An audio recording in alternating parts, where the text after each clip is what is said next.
오늘은 이사야 39장 1절에서 8절까지 말씀 묵상합니다. 39장 1절로 8절. 기적의 은회 뒤에 찾아온 시험. 히스기야는 죽음의 문턱에서 눈물의 기도로 15년의 생명을 연장받고 해 그림자가 뒤로 물러가는 초자연적인 기적을 경험하게 됩니다. 그러나 본문은 찬란한 승리 직후에 찾아온 시험에 대해서 기록하고 있습니다. 영적 방심과 교만. 성도들의 가장 위험한 때는 고난의 때가 아니라 모든 문제가 해결되고 승리하고 칭송받는 평안의 때입니다. 히스기야는 아수르라는 거대한 대적을 물리쳤으나 자기 내면의 교만이라는 더 무서운 적에게 패배하고 말았습니다.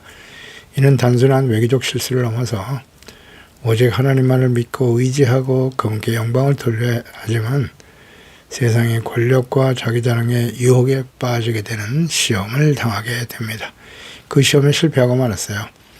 1절에 그때 발라단의 아들 바벨론 왕 모로닥 발라단이 히스기야가 병들었다 나았다함을 듣고 히스기야에게 글과 예물을 보냈습니다. 바벨론의 사절들이 히스기야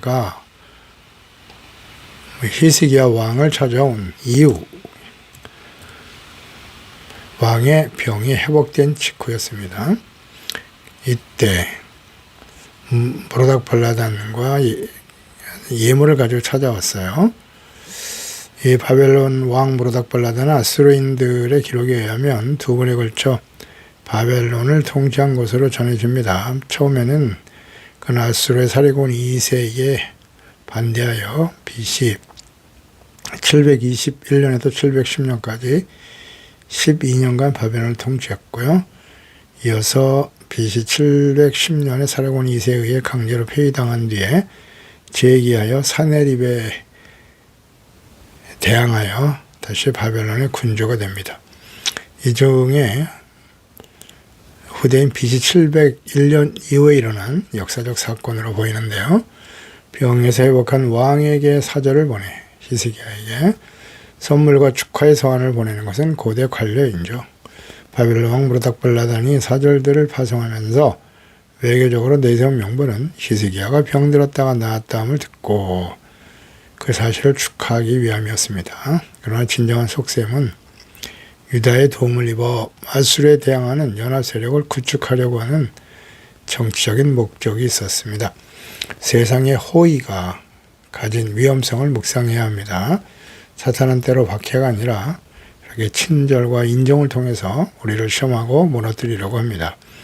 히스기야는 하나님의 은혜로 얻은 기적을 간증하며 이스라엘의 살아계신 하나님 여호와를 증거하며 그분께 영광을 돌릴 기회가 주어졌으나 바벨론의 세련된 외교적 예우에 마음이 들떠 있었습니다.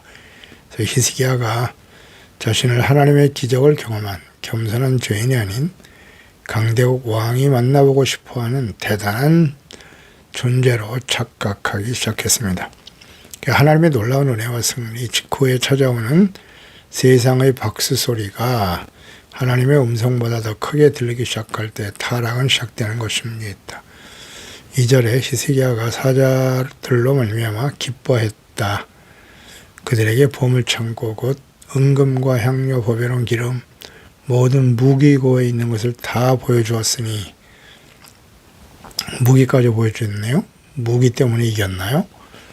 군사력 때문에 이스라엘이 아수르를 물리치고 승리했습니까? 히스기야가 궁중의 소유와 전 국내 소유를 보이지 아니한 것이 없는지라 기뻐하여 다 보여줬다. 그러니까 히스기야의 기쁨은 여호와로 인한 하나님의 놀라운 구원과 승리로 인한 기쁨이 아니라 자기 자신을 인정해주는 이방 세력에 대한 고무된 감정이었을 뿐이죠.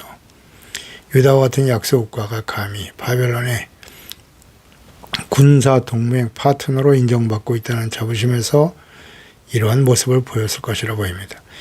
그에게 궁중 보물을 다 보였다. 히스기야 왕이 바벨론의 사절들에게 궁중의 보물들을 하나도 남김없이 다 보여준 것은 자만심의 외적 표현이죠. 하나님께서 다스리시는 하나님의 영광을 자랑하고 증거하기보다는 자신의 통치력과 유다의 국력 혹은 군사력을 자랑하기에 급급했던 것입니다.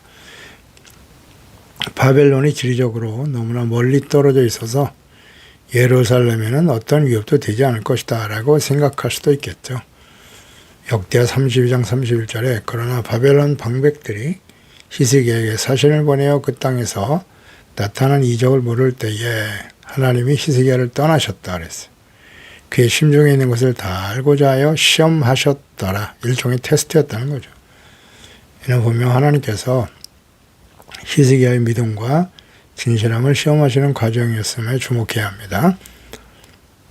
하나님께 영광을 돌리는지, 자기 자신의 역량을 자랑하며 명예를 추구하려고 하는, 욕망이 끌려 살아가려고 하는 교만한 태도를 가지게 되는지, 교만과 겸손에 대한 시험이었습니다.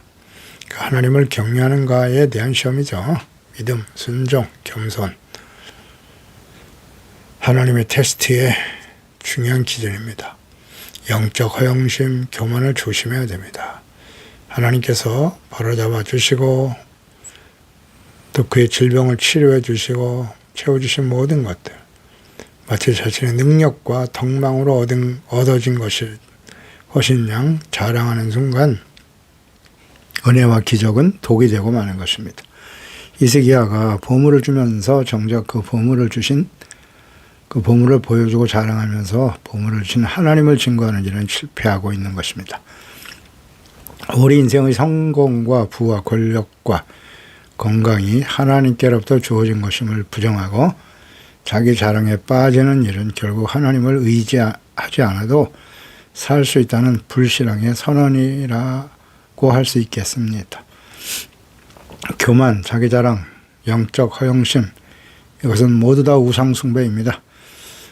3절로 4절의 말씀은 제 어리석음을 깨뜨리는 질문인데요. 3절에 선지자 이사야가 히스기야 왕에게 나와 묻되, 선지자의 질문이죠. 그 사람이 무슨 말을 하였으며 어디에서 왕에게 왔나이까 하니 히스기야가 이르되 그들이 원방 곧 바벨론에서 내게 왔나이다 하니라.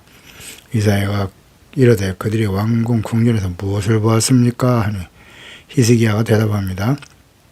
그들이 내 궁전에 있는 것을 다 보았나이다. 자신이 보여준 거죠. 내 창고에 있는 것으로 보이지 아니한 보물이 하나도 없나이다 하니라.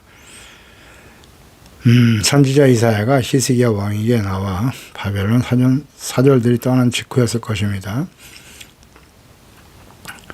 그에 대해서 세 가지 질문을 하죠. 왕에게. 첫째, 그 사람들이 무슨 말을 했습니까? 이에 왕은 대답을 피하네요. 외국과의 동맹에 대한 선지자의 부정적인 입장을 너무나 잘 알고 있었던 왕으로서 아마 이 문제를 가급적이면 회피하고 싶었을 것입니다. 무슨 말을 했습니까? 대답이 없어요. 두 번째, 어디에서 왔나이까? 히스기야는 그들이 원방 곧 바벨론에서 왔다는 사실을 강조합니다. 이렇게 대답한 이유는 왕의 개인적인 명성과 정치적인 중요성이 먼 거리에 있는 바벨론까지 퍼졌음을 은근히 자랑하려고 하는 의도가 있었을 것이고요. 친성과 우위를 도모하기 위한 먼 나라에서 온 사신을 환대하는 것은 마땅한 도리다라는 점을 내세우기도 하고 자신에게 주어진 모든 것을 먼 나라에서 온 바벨론 사신들에게 보여준다 한들 그것이 우리에게 어떤 영향을 미치겠는가. 그 자신의 행동에는 아무 흠이 없음을 말하고 싶었을 것입니다. 세 번째는 질문은 그들이 왕의 궁전에서 무엇을 보았나이까? 왕의 대답은 매우 솔직하죠. 그들이 내 궁전에 있는 것을 다 보았습니다. 내 창고에 있는 것으로 보이지 않는 보물이 하나도 없나이다. 그러나 왕의 이 히스기야의 솔직한 대답은 자신의 행동에 전혀 잘못이 없고 정당하다라는 생각을 가지고 있었음을 보게 되네요. 교만하여 분별력을 상실한 히스기야의 상태, 그러니까 자신의 자랑과 교만에 입각한 언행이 하나님 앞에서 올바르지 못함을 전혀 깨닫지 못하고 있네요. 영적 분별력을 상실한 상태임을 보여줍니다. 이러한 히스기야의 영성과 태도는 곧 우상 숭배자인 모습을 그대로 나타내 보여주는 거예요. 그러니까 하나님을 경외하는 일에 훈련되거나 준비되지 못한 그 아들 므낫세에게 왕위를 넘겨주게 되고 유다가 멸망의 길을 가게 하는 단초가 된 것입니다. 이러한 희석의 영성과 태도, 그 우리가 가진 것을 자랑할 때 하나님께서는 반드시 그 동기를 물으십니다. 네가 무엇을 보여주었느냐? 이 질문 앞에 우리는 과연 하나님의 영광만을 드러냈다고 답할 수 있는가요? 부모의 영적 교만과 어리석음이 후손에게 어떤 영향을 주는지, 또한 우리는 히스기야를 통해서 큰 교훈을 얻어야 될 것입니다. 5절로 7절은 행한대로 갚으시는 하나님에 대해서 말씀하죠. 5절에 이사야가 히스기야에게 이르되 왕은 만군의 여호와의 말씀을 들으소서. 영적 분별력이 없이 자기 자랑에 빠져 하나님께 영광을 돌리지 않으면서도 자신의 잘못이 무엇인지 모르는 히스기야에게 하나님께서 말씀하십니다. 6절 보라 나를 이룰 것이다. 내 집에 있는 모든 소유 조상들이 오늘날까지 쌓아둔 것이 모두 바벨론으로 옮긴 바 되고 남을 것이 없으리라. 여호와의 말이니라. 또 너에게서 태어날 자손 중에서 몇이 사로잡혀 바벨론 왕궁의 환관이 될 것이라 하셨나이다. 선지자 입을 통해 전해진 하나님의 말씀. 이는 히스기야가 지은 교만한 죄에 대한 보응이죠. 더 이상 하나님께서는 히스기야에게 그 기대가 많이 있으셨는데, 그래서 기적을 일으키시면서까지 그의 생명을 연장시켜 주셨는데, 그 남은 하나님이 주신 15년 동안의 그의 삶의 모습은 하나님이 보시기에 온전하지 못했음을 확인할 수 있는 과정이었을 뿐이죠. 네. 왜 15년의 생명을 연장받았는지, 그 목적과 의미가 무엇인지 전혀 이해하지 못하고 있네요. 그래서 역대하 32장 25절에 히스기야가 마음이 교만하여 그 받은 은혜를 보답하지 아니하므로 진노가 그와 유다와 예루살렘에 내리게 되었다. 마음이 교만했다고 딱 나와 있잖아요. 교만 우상 숭배죠. 이걸 하나님이 테스트해 보시려고 하셨는데, 교만의 죄에 대한 하나님의 심판과 보응에 대해서 말씀하셨습니다. 그러니까 히스기야 왕가의 모든 보물 하나도 남김없이 바벨론 사절들에게 자랑스럽게 내보였듯이 그와 그의 조상들이 축적한 바로 그 보물들이 하나도 남김없이 바벨론으로 옮기오게 될 것이다. 바벨론에 의해서 멸망당할 것을 예언하신 말씀입니다. 그 히스기야 왕 이후에 유다가 결국 바벨론에 의해서 멸망의 길을 가게 될 것이다 라는 말씀, 이때부터 이미 하나님의 뜻을 갖고 계셨어요. 또 내게서 날 자손 중에 몇이 사로잡혀 바벨론의 환관이 될 것이다. 바벨론으로 옮겨오는 것은 히스기야의 보물만이 아니었죠. 장차 그에게서 날 자손 중에 바벨론으로 사로잡혀 가서 황관이 되어 종이 되어 섬기게 될 것이다. 그러니까 히스기야에게 생명을 연장시켜 주신 목적과 뜻을 깨닫지 못하고 교만하고 자기 자랑에 빠져 있었던 히스기야. 그 생명이 연장된 시간에 주신 아들 므낫세를 하나님을 경외하는 자로 가르치고 훈련시키는 일에는 무관심했죠. 유다가 하나님께서 다스리신 거룩한 나라와 백성들이 되게 하는 일에 집중해야 했지만, 히스기야는 그 처음 시작과 같이 하나님을 경외하는 일에 힘쓰지 않았습니다. 이것이 바로 하나님께서 히스기야를 시험하신 이유이죠. 처음 사랑을 잃어버린 히스기야. 요한계시록 2장 4절로 5절 말씀. 그러나 너를 책망할 것이 있나니, 에베소 교회죠. 마지막 시대의 교회 모습입니다. 너희 처음 사랑을 버렸다. 그러므로 어디서 떨어졌는지를 생각하고 회개하여 처음 행위를 가지라. 만일 그리하지 아니하고 회개하지 아니하면 내가 내게 가서 내 촛대를 그 자리에서 옮겨버릴 것이다. 바벨론에 그가 자랑했던 모든 것이 바벨론에게로 옮겨진다는 말씀과 같은 의미 아니겠어요? 누구에게? 마지막 시대에 살아가는 교회와 성도들에게 처음 사랑을 회복하라. 어디서 버렸는지, 어디서부터 부패하고 타락하게 되었는지, 어디서부터 교만해졌는지를 생각하라는 거잖아요. 회개하라. 그리고 회개하지 않으면 안 돼요. 날마다 회개해야죠. 하나님의 사랑받고 은혜받고 구원받은 하나님의 자녀다 라고 자랑하고 내가 하나님께로부터 얼마나 많은 복을 받았다고 자랑하지만 처음 사랑을 버렸다. 이것이 대표적인 사람이 바로 히스기야란 말입니다. 이런 모습을 가지고 우리가 살아가게 된다는 거예요. 에베소 교회, 마지막 때의 교회 모습이잖아요. 그러니까 우리도 주님의 말씀과 같이 처음 사랑을 회복하지 못하면 촛대로 옮기십니다. 히스기야가 자랑했던 모든 것이 바벨론으로 옮겨진 것과 같이 우리 시대를 살아가는 우리도 처음 사랑을 회복하지 못하면 소중한 재물, 우리가 자랑하는 것들이겠죠. 무슨 권력, 건강, 자녀들까지 모두 다 빼앗기게 됩니다. 이것이 교훈 아닙니까?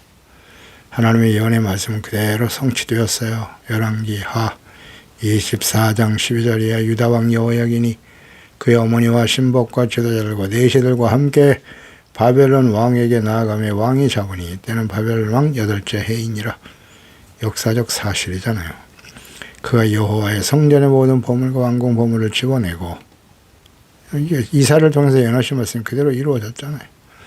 또 이스라엘 왕의 솔로몬이 만든 것 조상들에게 주어져 조상들이 가지고 있었던 여호와의 성전의 금그릇을 다 파괴하였으니 여호와의 말씀과 같이 되었더라.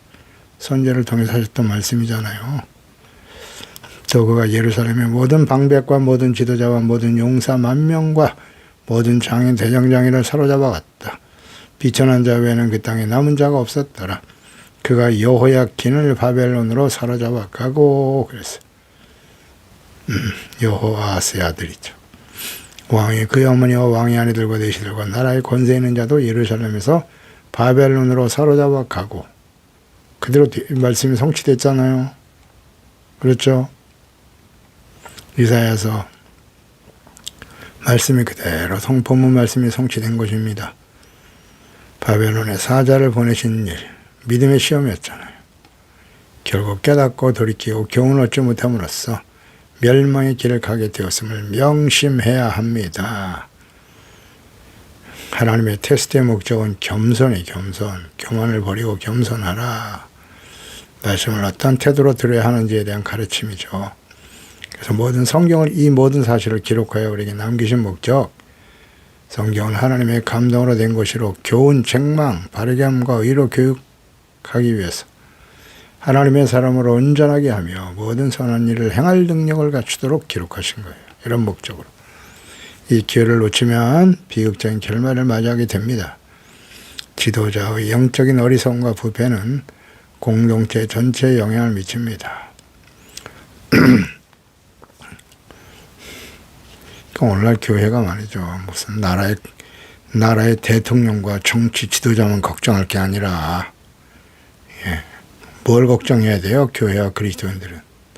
하나님의 말씀을 올바르게 가르치는 교회 목사들, 재직들이 하나님 앞에 올바로 서도록 기도해야죠. 또 한 가정을 이끌어가야 될 가장들이 영적인 하나님의 영으로 충만하고 겸손하고 하나님을 경외하고 젊음을 바르게 섬기는 세속적인 욕망의 마음을 빼앗기지 말고 하나님의 영광을 나타내는 착함, 의로움, 진실함의 모습으로 살아가기 위해서 기도해야죠. 자신의 영광으로 삼으려고 하는 이 교만한 태도로 인해서 이스라엘 전체의 미래를 멸망의 길로 가게 했잖아요. 히스기야. 이런 어리석은 오늘날 교회 안에 목사들, 재직들, 한 가정의 가장들 히스기야 같은 모습을 버리지 못하면요, 결과는 이와 같이 된다. 이방인들에게 짓밟히잖아요. 무시와 멸시를 교회와 그리스도인들이 말이죠. 바벨론 이방인들이잖아요. 세속적인 권력과 힘을 추구하는 사람들. 그들에게 무시와 멸시를 당한다고요. 그게 오늘날 현실이 아닙니까? 하나님의 은혜를 사유하고 자기 영광의 도구로 삼은 대가는 이토록 참혹합니다. 우리가 오늘날 세상과 타협하며 보여준 보물들, 자랑하며 나타냈던 권력, 재물, 훗날 우리를 결박할 사슬로 돌아올 수 있음을 기억해야 합니다. 8절에 히스기야가 이사야에게 이르되 당신이 이른바 여호와의 말씀이 좋소이다 하고, 이 반응 기가 막히죠. 이르되 내 성전에는 평안과 경감이 있으리로다 하니라. 이 말씀을 보면 당시 히스기야가 얼마나 영적으로 둔감한 상태였음을 보여줍니다. 자신의 잘못으로 인해 후손들이 하나님의 심판에 직면하게 될 것이다 라는 무서운 말씀을 들으면서도 진심으로 회개할 수 없는 상태가 되어버렸어요. 하나님께서 왜 그를 일찍 죽음에 이르게 하셨는지를 알 수 있는 대목이네요. 15년의 생명을 연장시켜 주신 이유는 그가 기도했던 것처럼 이전에 하나님을 경외했던 일을 생각하고 다시 처음 사랑으로, 순결했던 처음 사랑으로 돌아가기를 기대하셨던 거잖아요. 그래서 바벨론 사실을 보내심으로써 주님이 시험하신 거예요. 테스트하신 거라고요. 그의 진심을. 돌이킬 수 없는 상태가 되었음을 아시고 심판에 대한 예언의 말씀을 주셨어요. 그럼에도 불구하고 진심으로 회개할 수 없는 히스기야. 회개하지 않은 것이 아니라 회개할 수 없었단 말이에요. 자신의 모든 말과 행동이 정당하다고 생각하니까 내가 하나님께로부터 생명을 연장받은 놀라운 능력과 사랑을 받은 사람이야. 그런 거로 내가 생각하고 내가 행동하는 모든 것은 다 옳다. 그게 정의라고 생각하고 있지는 않아요? 내가 교회 안에서 신앙생활을 얼마나 했고, 교회 목사고 장로고, 또 하나님께부터 얼마나 많은 축복을 받아서 권력과 재물을 가지고 있고 말이죠. 세상에서 명예를 가지고 있고, 내가 얼마나 대단한 사람인데, 그러니 나의 생각과 판단, 주장은 다 정의가 되는 거야. 이 히스기 아닙니까? 이런 교만한 모습이 오늘날 시대의 목사와 재직과 성도들에게 있지 않나요? 있잖아요. 오랜 신앙생활을 한 사람들에게 더더욱 나타나는 특성이 있죠. 지독한 자기중심적인 이기심이 깔려 있잖아요. 후손들에게 이런 비극적인 일이 일어날 텐데 현재 자신의 삶의 여정에 평안이 있다면 나만 괜찮으면 된다는 거예요. 지독한 이기적, 자기중심적인 이기심이죠. 후손들이 겪을 고통보다 자신의 통치기간에 누릴 평안에 만족하는 모습, 자신의 죄 허물을 깨닫고 진심으로 회개하기를 기대하셨던 하나님의 뜻과 상반된 아주 교만하고 악하고 무시한 태도를 보이죠. 이러한 히스기야의 마지막 모습은 유다의 가장 패역한 왕, 그의 아들 므낫세의 등장을 예견할 수 있는 일임을 명심해야 합니다. 이 아버지 밑에서 자란 아들 므낫세가 뭘 배웠겠습니까? 그러니까 그런 아주 패역무도한 우상숭배자가 되는 것이죠. 이런 히스기야 왕의 태도는 영적 쇠퇴와 타락이 절정에 달했음을 보여줍니다. 그는 하나님의 심판의 메시지 앞에서도 자신의 안위만을 생각하는 아주 이기적인 신앙, 이게 우상숭배입니다. 전형적인 모습을 보여주고 있네요. 이것이 모든 시대, 특히 마지막 심판 때가 임박한 오늘날 그리스도인들의 모습일 수 있는 것입니다. 다음 세대 영적 파산에는 무관심한 채 지금 나의 예배와 내 삶의 안락함에만 매몰되어 있다면 그것은 히스기야의 전체를 밟게 되는 것입니다. 이사야 39장은 히스기야라는 위대한 왕의 오점으로 끝난다는 교훈을 우리에게 주고 있는 거예요. 이는 인간 왕에게는 소망이 없다는 것이고요. 그래서 오직 40장에서 선포될 영원한 미로자, 곧 하나님이 보내실 메시아 그리스도만이 진정한 대안임을 역설적으로 보여줍니다. 그래서 마지막 시대를 살아가는 부모로서, 가장으로서 자녀들을 위해서 어떻게 해야 하는가를 깊이 생각해야 됩니다. 주님의 때가 가까울수록 우리는 어떤 사람이 되어야 마땅하뇨? 거룩한 행실이죠. 경건함으로 주님의 날 임하기를 바라보고 간절히 사모해야죠. 그 약속대로 의가 있는 새하늘과 새 땅을 바라보아야 합니다. 그리고 주님 앞에서 점도 없고 흠도 없이 평강 가운데 나타나기를 힘써야 할 것입니다. 기도하겠습니다. 하나님 아버지, 오늘도 하나님의 놀라운 사랑과 은혜를 받았던 히스기야, 하나님을 경외함으로 시작했던 겸손한 왕이었죠. 그러나 그가 하나님의 놀라운 사랑과 기적과 은혜로 사내립의 군대를 맞아서 겸손히 하나님께 기도함으로 놀라운 승리의 경험을 하게 되었고, 질병으로 사망이 선포되었지만 하나님께서는 그에게 기적을 행하시면서 지구의 자전을 되돌리는 초월적인 기적을 행하심으로써 생명을 연장시켜 주셨습니다만 그 기간 동안 그가 하나님을 바르게 경외하고 섬기 자신에게 생명을 연장시켜 주신 목적과 뜻을 헤아리지 못하고 처음 사랑을 회복하라는 것이 주님의 뜻이었을 텐데 바벨론 사신들 앞에서 말이죠. 하나님의 영광을 나타내야 될 그가 오히려 자신의 권력과 군사력과 부를 자랑하려고 하는 어리석고 교만한 모습을 보이게 되었네요. 선지자를 통해서 하나님의 책망을 들었음에도 불구하고 그 후손이 장차 바벨론에게 포로가 되어 끌려갈 것이라는 이 말씀, 얼마나 심각한 말씀입니까? 철저히 회개하고 돌이켜야지만 후대가 어떻게 될지언정 너의 세대에 평안하면 된다 하는 극한 이기적인 신앙을 가지고 있네요. 우상숭배의 전형적인 모습이죠. 영적으로 쇠퇴하고 타락의 절정에 달았음을 보여줍니다. 주여, 이것이 오늘날 이 마지막 때 에베소 교회에 보여주신 하나님의 이 땅을 향한 교회의 모습이 우리의 모습이 아니겠습니까? 처음 사랑을 회복하라. 그렇지 않으면 촛대를 옮기리라고 하는 주님의 말씀에 귀를 기울이고 두렵고 떨리는 마음으로 회개하고 주님 오실 그날을 바라보면서 경건하고 거룩한 행실에 힘쓰게 도와주시고 주님 앞에 점도 없고 흠도 없이 평강 가운데 나타나기를 힘쓰는 우리 모든 지체와 가족들이 되게 해주소서. 예수님의 이름으로 기도드리옵나이다. 아멘.